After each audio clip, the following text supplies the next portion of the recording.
Bueno, y aquí estamos de regreso, después del corte con el análisis de Augusto Grilli Fox. Vamos a retomar el contacto en esta videollamada con él, porque dijimos que íbamos a analizar cómo ve el mundo la gestión de Javier Milei. Ya 10 meses han pasado de que iniciaba el gobierno. Augusto, ¿estás ahí?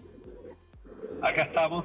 Muy bien, ahí retomamos el contacto. Bueno, vamos a repasar, tenemos una placa donde vemos la imagen de la portada de Time. ¿Te acuerdas cuando llegaba a la presidencia Javier Milei y destacaban la figura, esto del outsider, como decías, incluso usando ese término para Trump, que en su momento se lo consideraba tal cual? En ese momento, bueno, se destacaba en la portada la nota de Javier Milei y hablaba de cómo odiaba su cargo, lo decía quien le había hecho la nota, y así citaba un poco lo que sucedía dentro de, o cómo se veía el despacho presidencial, y que lo que le gustaba del lugar al presidente Javier Milei era que en una repisa de una chimenea había un león de bronce, que era todo un símbolo, ¿no? Que lo había tomado él durante su campaña, y a quien le hacía la entrevista le decía que lo había estado esperando a él.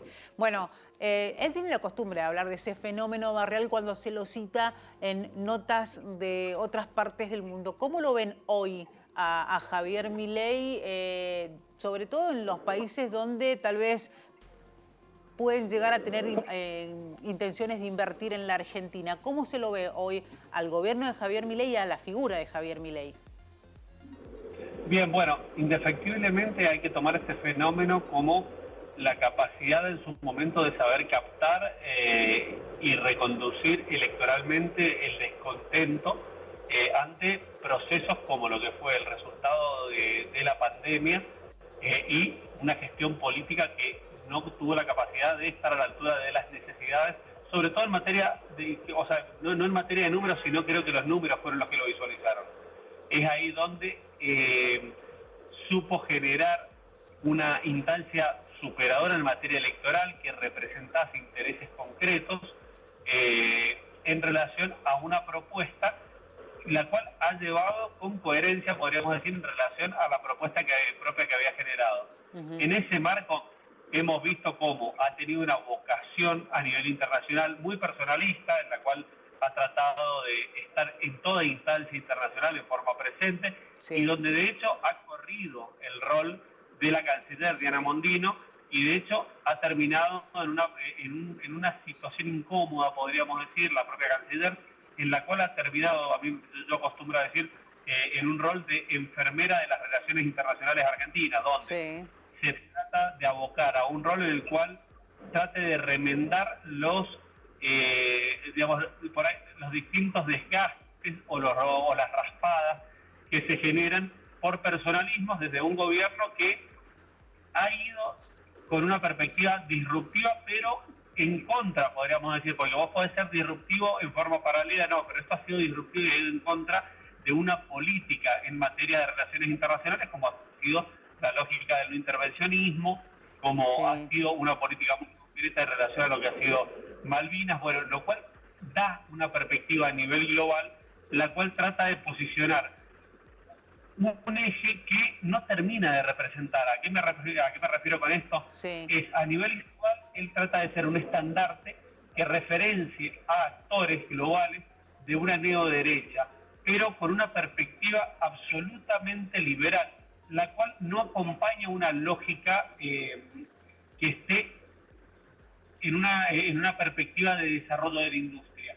De hecho, creo que la mayor referencia ha sido en Francia, donde se retiró, en España, donde Marine Le Pen se retiró en un discurso, en un acto de Vox, donde Javier Milei exponía, y justamente se marcó ese parate o esa diferencia entre la estructura de una neoderecha liberal y una derecha que es pro industria. Es ahí donde yo creo que Javier Milei tiene una limitación importante, dado que él potencia un discurso que va hacia abrazar sectores que ven a la industria como un actor fundamental para el desarrollo nacional desde una perspectiva de derecha, que esto creo que definitivamente va muy por encima de las derechas de la izquierda y de las perspectivas ideológicas y partidarias, que es el rol de la industria. Sí. Es ahí donde yo creo que Javier Milei va a tener la limitación más importante para poder representar a nivel global a distintos actores, en el sentido de que él trata de tener gestos con países que tienen una lógica bastante conservadora en materia de industria o nacionalista más que conservadora sobre una perspectiva de libre mercado en la cual él marca una diferencia muy amplia, ¿no?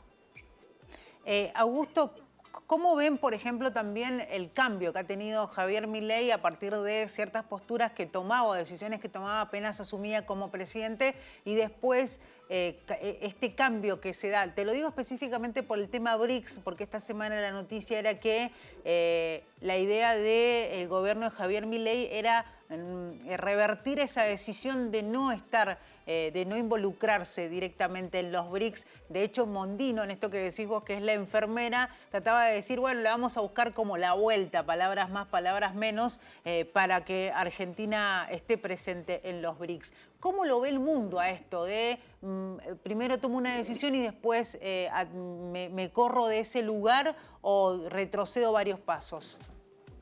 Bueno, en ese sentido a Javier Milei se lo ve preso de su propio discurso preelectoral.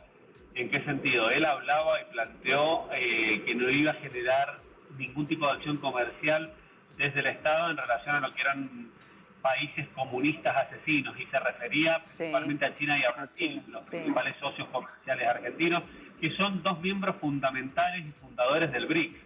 Es ahí donde, de hecho, no cayó bien en Estados Unidos ese gesto que tuvo en una entrevista donde dijo, pará, con China podemos hablar, si ellos no exigen nada, podemos, bueno, es ahí donde se le empiezan a generar ruidos a los socios más, podríamos decir, no me gusta la palabra radicalizados, sino más ortodoxos hacia su perspectiva, y es donde se le empieza a complicar o incomodar esa cosa.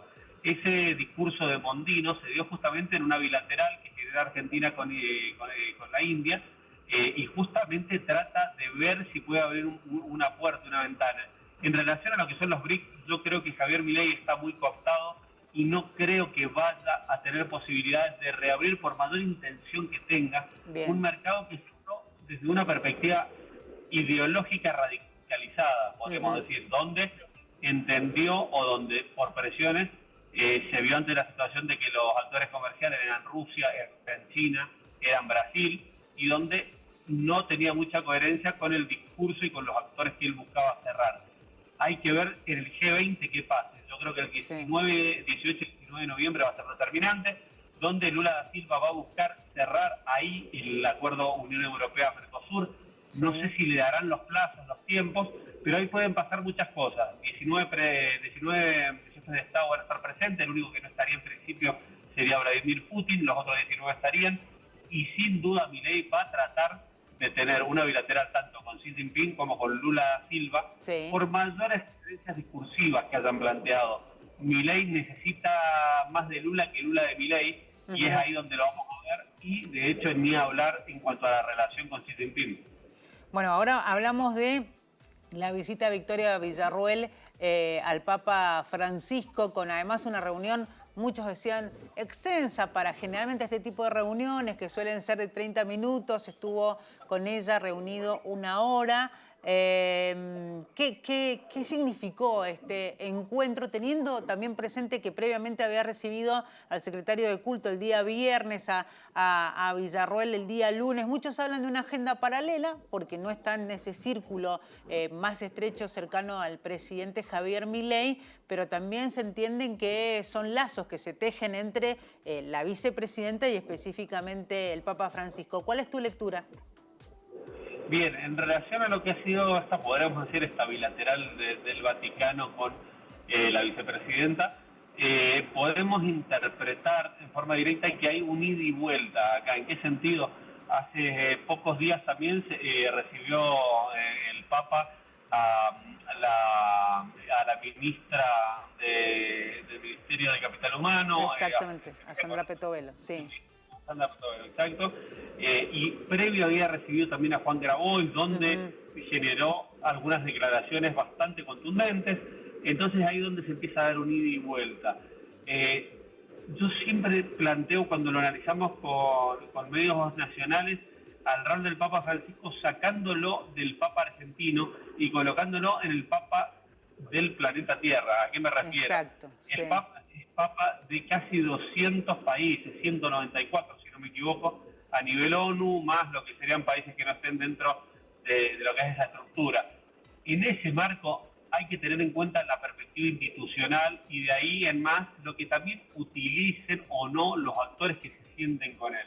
De ahí en más también las conclusiones. Y esto lo planteo no desde un punto de vista de que un actor lo pueda tomar más o menos, y de hecho creo que el propio Papa ha sido muy claro en ese sentido. En cuanto a las interpretaciones, hay una lógica, de hecho, donde desde un sector del gobierno tratan de buscar, de hecho, una perspectiva que les dé podríamos decir, la representación de un peronismo menemista a un sector de este gobierno, para tratar de poder posicionarlo o de poder meterse en la estructura peronista de una forma institucional.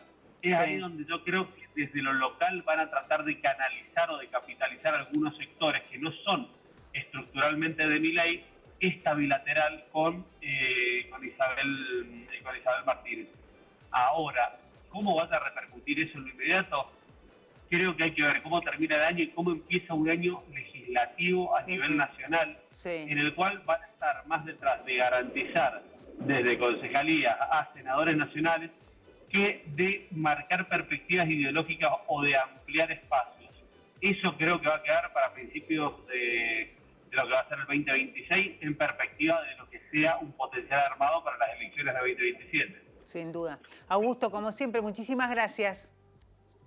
No, gracias a ustedes y siempre a disposición. Como siempre, también nosotros aquí de este lado. Será hasta cualquier momento.